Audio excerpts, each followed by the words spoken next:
Vítejte u dalšího kvízového dílu našeho online kurzu němčiny pro genealogy. Dnes si opět prověříte svoje znalosti z poslední lekce. Agatha, Dobroslava, Agnes, Aneška, Albín, Běla, Aurora, Zora, Beata, Blažena, Charlotte, Karolína, Elizabeth, Alžběta, Elsa,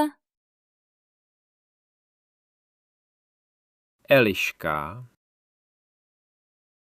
Erma,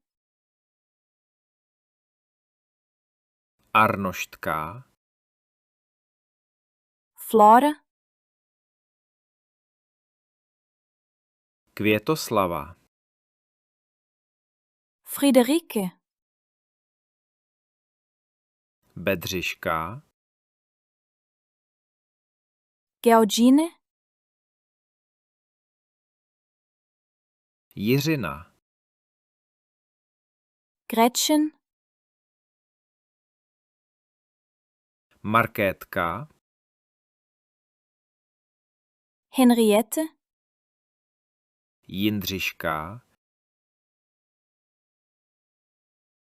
Johanna, Jana nebo Hana, Judith, Jitka, Caroline, Karolína, Rosa,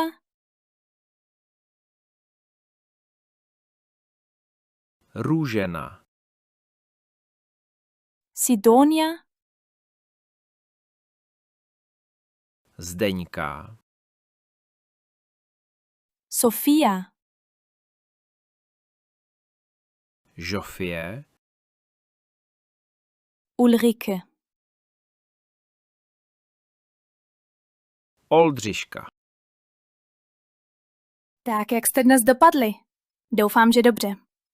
Pokud se vám náš kurz líbí, dejte like a nezapomeňte si zapnout odběr kanálu.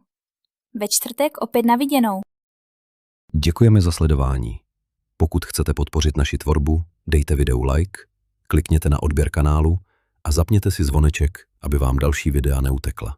Tento pořad vám přináší Heritage Films Bohemia. Z rodokmenů děláme historické dokumentární filmy.